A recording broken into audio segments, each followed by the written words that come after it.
তো কষ্ট করে ফসলগুলা করে, এই দেখুন অবস্থা কি হয়েছে দেখুন। আসসালামু আলাইকুম গাইস, আজকে নতুন একটা ভিডিও নিয়ে চলে আসলাম। তো আপনাদেরকে আমি কিছু দেখাবো। আমি ব্যাক ক্যামেরা দিয়ে দিচ্ছি, আপনারা দেখতে থাকুন। আমাদের এখানে ধান যে করা হয়েছে, ধানের অবস্থা কি হয়েছে দেখুন। এবার বৃষ্টির জন্য বা ধান ভালো মতনে তো হয়ই নাই, তা ভিডিওটা আপনারা দেখুন। আমি ব্যাক ক্যামেরা দিয়ে দিচ্ছি, আপনারা ভিডিওটা দেখতে থাকুন। এই দেখেন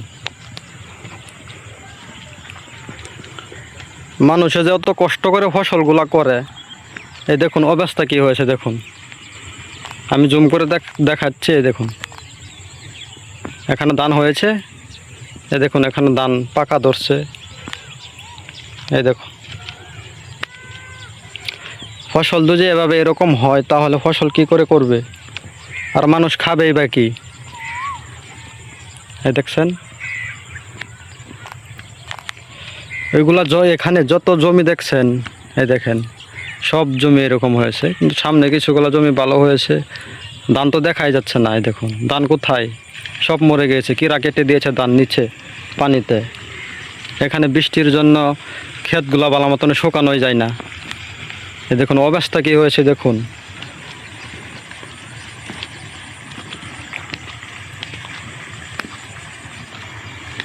ধান যদি এরকম হয়, তাহলে কি খাবো?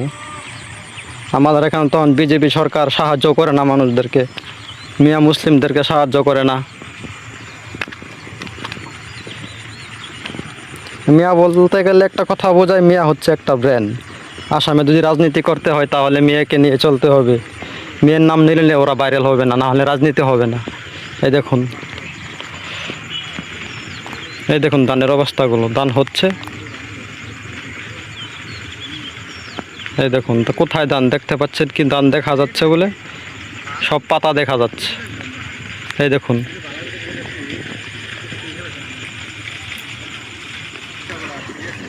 আজকে আমার নতুন প্রথম এই ভিডিওটা, আজকে লম্বা ভিডিও কোনো দিন আমি ফেসবুকে আপডেট দেই নাই।